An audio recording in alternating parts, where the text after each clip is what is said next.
Greetings to my JD vid crew out in the Interverse. Back again, I am. Today, I want to expand on my long ago video about family to include my extended family.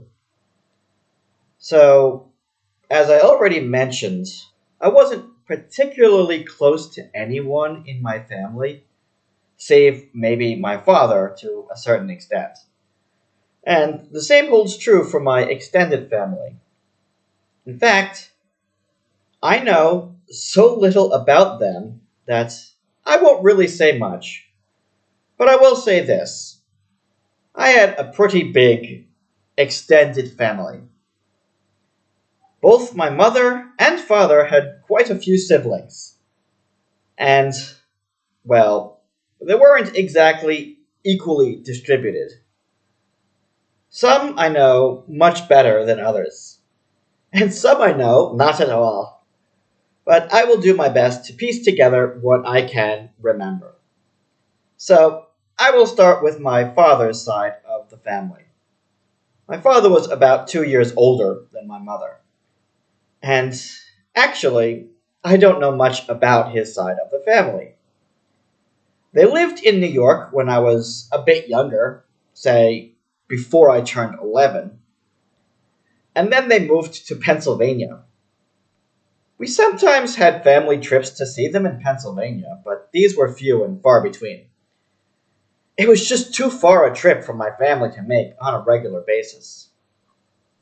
Sometimes they would show up for special events like confirmation and graduation and the like, but otherwise they were just kind of separate. And there was no internet back then to communicate with them, so they weren't especially a part of my life. But let me start with my father's father, my paternal grandfather. I think the greatest contribution he made to my life is that I took his first name as my middle name. I don't really know much about his heritage. From the understanding I got of my father's explanation, he was of Native American and French Canadian descent. He was also a Navy man in his youth. I remember he had an anchor tattoo on his arm, kind of like Popeye. And he loved beer. We hardly ever spoke, he and I. Sadly, he passed away when I was about 6 or 7 years old, so I never got a chance to know him. As for my paternal grandmother, she was of Irish and German descent. She was a bit of a frail but warm-hearted woman. She loved her grandchildren and gave us cookies when we visited her, albeit infrequently. She also had an incredibly raspy voice. She was later diagnosed with cancer and basically wasted away until she died when I was 27. My father had two sisters, possibly both younger, my Aunt Mary and Aunt Doreen. One had dark brown hair and the other auburn hair. Both of them were nurses. They were both married and subsequently divorced, but I don't know much about my paternal uncles. But they did have children. The elder sister, my Aunt Doreen, had 4 children, my cousins Michael, Sean, Peter, and Barbara, respectively. The oldest cousin, Michael, I know nothing about. The second oldest, Sean, I might have met when I was very young, but he subsequently joined the army and moved out west, I think to Arizona or somewhere near there. The other two, Peter and Barbara, I played with infrequently on my rare trips to Pennsylvania, but I hadn't really seen them in recent years. Probably not since I was 11 or 12, except during my father's funeral. My father's other sister, my Aunt Mary, had 2 children, Tammy and Tiffany. Tammy was born when I was 12 and Tiffany when I was 14, and hadn't officially met them until I was about 16 or 17. and that was probably the last time I saw them. That's really all I can say about my father's side of the family. As for my mother's side of the family, it was a bit bigger. She had one sister, my Aunt Arlene, and two brothers, my Uncle John and Uncle Dennis. I don't really know much about my maternal grandfather. He left Italy when he was a boy and immigrated to America. I don't actually know what kind of work he did. He became rather hard of hearing and sadly passed away when I was 11 or 12. My maternal grandmother was a caring woman and a good cook. There was a lot of debate in my family about where she came from. She seemed very tight lipped about this, but it seems she was of Ukrainian descent or thereabouts. No one actually knew for sure. She loved watching soap operas, especially One Life to Live and later General Hospital. I used to visit my maternal grandparents frequently when I was a child, where I would play with my toys or cards, or later Game Boy, while my grandfather read the newspaper. He read the newspaper often. And my grandmother watched her soap operas or cooked. And she always liked to give my younger brother and me candy.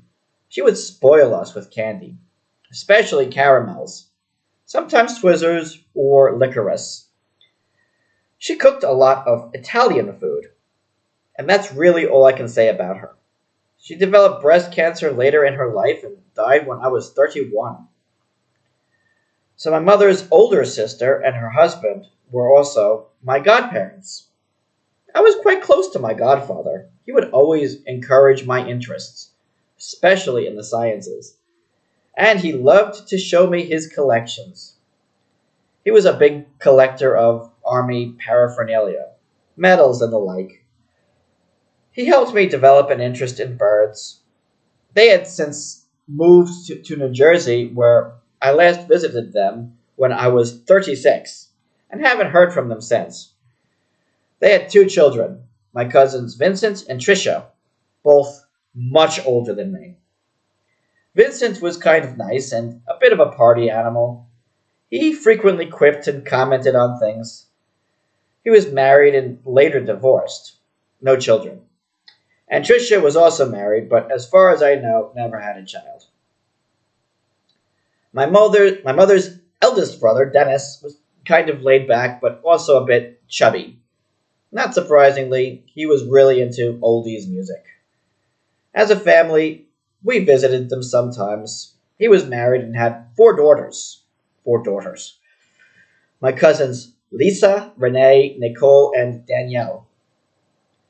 My cousin Lisa was married and subsequently divorced. She had two children. I often played with her son. Renee was also married. Her husband was a conductor for the railroad. They also had two children. She was the cousin closest to my older brother. Next was Nicole. As far as I know, she never married or had kids. And lastly, Danielle, who also had one child. She is the cousin closest in age to me. But Renee, Nicole, and Danielle were like three peas in a pod. I never really related to them. And then there was my mother's older brother, my Uncle John. He was an electrician and also a bit chubby. His wife was also an excellent cook. We visited them quite frequently, and in fact, most family functions were at their home. My Uncle John idolized Elvis, an interest shared with my mother. They had two children, my cousins John and Jeanette. My cousin John I was perhaps closest to, as he shared many of my interests. But he was significantly older than me as well. He spent most time with my aunts and uncles, or watched television with the other cousins. I didn't really watch much of their television. Mostly I just played Game Boy when I visited my relatives. Anyway, he was married and had two children, but his wife was incredibly protective, so I hardly ever saw their children. My other cousin, Jeanette, spent time with the other female cousins. She also had more of a friend network, so they wouldn't spend a lot of time at our functions. She also brought my older brother out of the group. She was married, subsequently divorced, and then remarried, and had two children. One from her first marriage and one from her second. And that's about it. My maternal grandmother was the glue that held my family together, so after she passed away, everyone just kind of drifted apart. And most of my cousins I hadn't really seen in recent years except for my mother's funeral, and I never connected with any of them on the internet. So that's really all I have to say about it. So, yes, I have a huge family, but I don't really know any of them. Thanks again for listening to today's video, and feel free to like, subscribe, and share. And please donate to my Patreon. See you next time.